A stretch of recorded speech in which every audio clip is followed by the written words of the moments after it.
Hi అండి, ఈరోజైతే మా మినీ గార్డెన్ చూపిస్తాను, చూసేయండి. ముందుగా అయితే ఇవి జాస్మిన్ ఫ్లవర్స్ అన్నమాట, మల్లెపూలు. చూడండి ఇప్పుడు కూడా ఎంత బాగా వస్తున్నాయో, మంచి ముద్దలాగా మంచి వాసన అయితే వస్తాయి ఈ పూలు.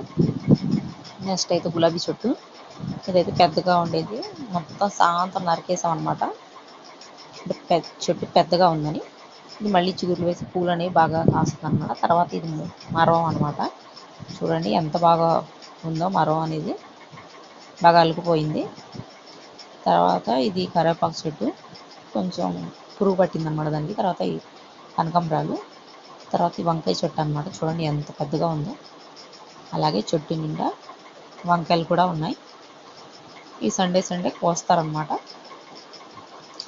ఇంకా ఆ వారానికి ఆ వంకాయలు అనేవి సరిపోతాయి.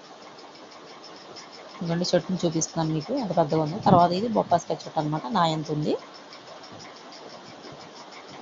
చూడండి. ఇలా కాయలు చెట్టు కానుకొని కాకుండా ఇలా ఒక తీగలాగా వచ్చి దానికైతే కాయలు కాస్తున్నాయి.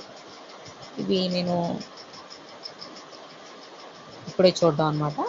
అలాగే ఇక్కడ చూడండి, ఇలా తీగ కాయలు ఉన్నాయి కదా, అలాగే పక్కన ఇంకో కాయ, అంటే ఒక తీగలాగా వచ్చి 2 కాయలు అనేవి పడుతున్నాయి. నేనైతే ఈ చెట్టుని ఫస్ట్ టైం చూడడం. అలాగే ములక్కాయ చెట్టు, వీడియోస్ తప్పకుండా లైక్ చేయండి.